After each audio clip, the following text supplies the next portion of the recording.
Good afternoon. Good morning. It's been a while. I haven't recorded a video in a long time for many reasons, I guess. Just wearing a blue shirt right now. This is a volunteering shirt. I'm trying to volunteer again at some nonprofits. It's been a while since I did official volunteering. Mm, I'm actually recording this video to talk about the meaning of a phrase, good things don't last forever. I hope you're doing well as you watch this video. I care for you, whoever you might be. If you're a friend of mine, you'll probably see this. If you're a close friend, I pray for you. Try to keep you guys in my thoughts and prayers. It is Thanksgiving season and Christmas, so I guess a lot of people are preparing their mind and body for the holidays and end of year. I personally, I'm not really a festive person. I think I'm more of a deep thinker, contemplative. Actually, I don't like holidays. I think very deeply. I've been this way for a long time. I'm recording this video to talk about. Uh,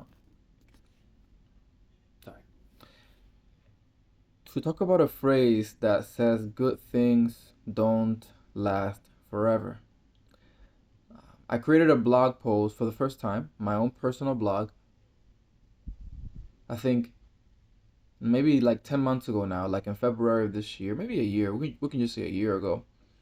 I've been thinking about a blog for a long time. It was very hard work because um, blogs are things you have to really create from scratch. It's almost like building a house. You sometimes wonder why website creators charge so much money. You know, I think I remember one time somebody telling me that she was asking a website, someone to build her website for her business, and I think she, I think he was charging her like $5,000, something like that. $5,000 for a website. I was using WordPress. WordPress. It took me a long time, very hard work. But I wrote a post a few months ago, and I want to talk about the meaning, like I said, of the word, of the phrase, good things don't last forever. Have you ever heard this phrase before?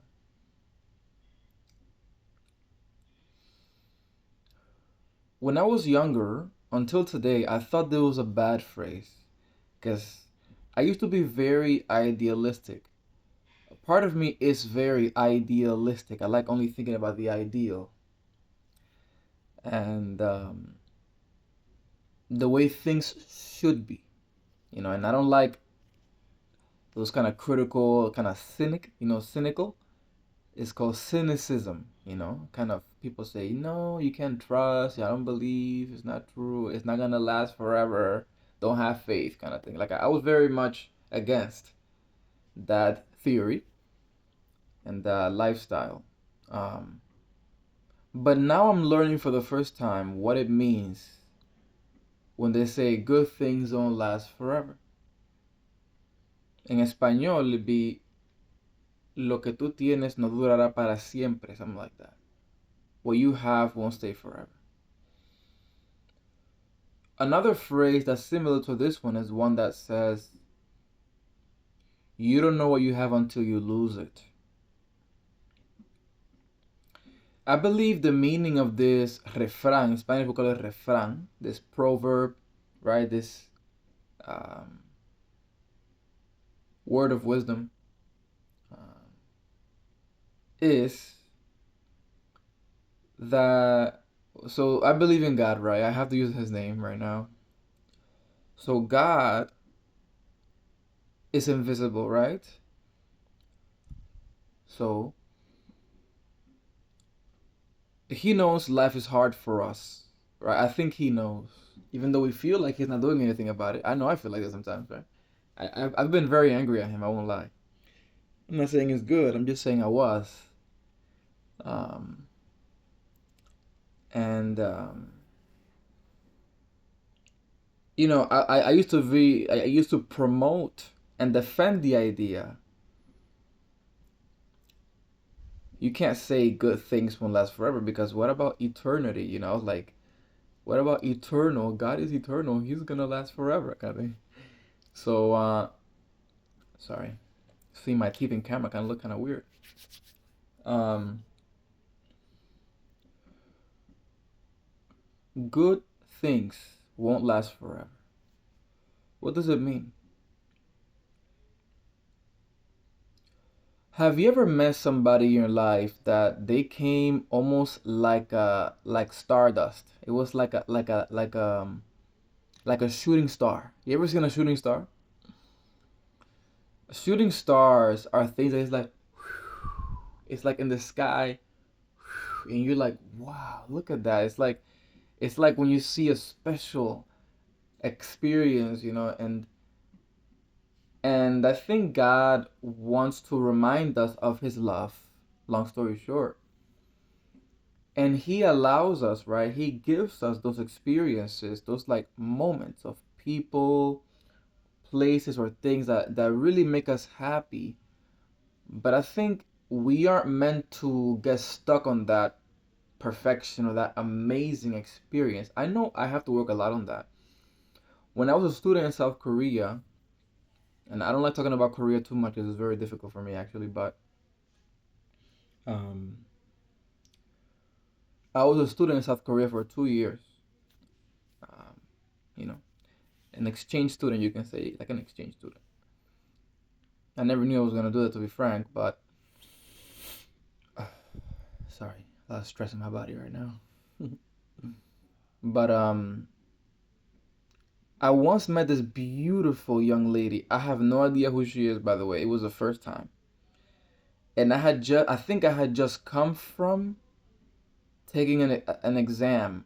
I don't know if I was going to or coming from. I think I was coming from the test because I was preparing to enter a university in Korea, and I worked very, very hard. I didn't sleep very much for those 2 years. I was in South Korea for 2 years. That's very challenging. And then I forced myself because I had such a big faith. I'm really changing now, but can't be faithful all the time. Otherwise, you get taken advantage of. But um, I had such a zeal to be victorious, you know, and to be victorious and to really ace the exam. I got a level 3. I think I got 120 points or whatever on this. It's called Topic, Topik, Topic. When I came out of the exam, you can imagine mentally, I was like kind of like exhausted. I wanted to relieve myself from the experience I just had. It's beautiful. She was an angel, and I know she was. She was an angel from God, and I know it. Her face, it was like 1,000 light bulbs, and she was beautiful. Her hair was red because Korean women are very passionate. And I remember she with her was this kind of like not so attractive, but a little bit kind of like skinnier and a little bit kind of looked more intellectual. She had glasses and black hair. She didn't have red hair. She had kind of like a black hair, kind of like the sidekick kind of thing, the sidekick, her friend, you know. And I remember that I sat down at this coffee shop and they spoke with me. And I felt love from them. I was like, oh my gosh, who are these people? They're like shining. And I was like, wow. Actually, I took a picture of them. And I still have the picture somewhere on my computer, but um, that is the meaning of good things won't last forever. Sorry. Good things won't last forever. Sometimes we meet people, friends, or family members, and they treat us really well. But I think it's fine to not believe that some great experience that you had or some feeling or emotion is gonna be there forever. I mean, life is not like that. Um, so the meaning of that word or phrase is not to critique saying you're never gonna be happy, the things you have are always gonna be gone. That's not that kind of like cynical mind. The meaning of that idiom of that phrase is those good experiences you're having, please cherish. You know, I have to learn that too. We have to cherish those things, people. Maybe it's clothing. You have some kind of special T-shirt like me. Maybe you have special sneakers or shoes. You may not have it forever. Something might happen. You might lose them. You might, I don't know. Like those things we have now, which bring us value, happiness, and peace. Those good things. They may not be there forever. So let's cherish it. You know, and it's better that way. You know why? Because if we always had all the emotions that always brought us some kind of like happiness and excitement, if life were always like that, it'd be a crazy world. I think I'm learning to accept for the first time, and I'm finishing, that it's good to not always be like on a spiritual high. You don't have to be on a spiritual high all the time. And you don't have to be on a depressing low either. It's like up and down. Ebb and flow, up and down. All right, so I hope you all have a good day. I'm actually starting a new part-time job. I won't say what it is 'cause I'm not very proud of it. Delivering pizza. Oh my god. I'm gonna be delivering pizza. Can you believe it? Yes. So I hope and pray that all of you have a good day, and I hope and pray that you all can learn to cherish those things. If you have those a moment in life when it's like, wow, you get that sensation, wow, you know. Maybe you see a bird. You see a bird. Wow. Never seen a bird that beautiful in my life. I once saw an owl, un búho in Spanish, búho in Spanish, búho. In English, owl. I was like, oh my god, this is sacred. I saw an owl literally. It left. It's like a Pokemon. It fled away. It doesn't last forever. It's like a legendary Pokemon. If you don't catch it, it flies away, baby. So anyway, thank you so much for listening. Hope you all have a good day. Forgive me for breathing a lot and pausing like that. I'm just dealing with stress. I'll be fine. Be happy. Take care of yourself.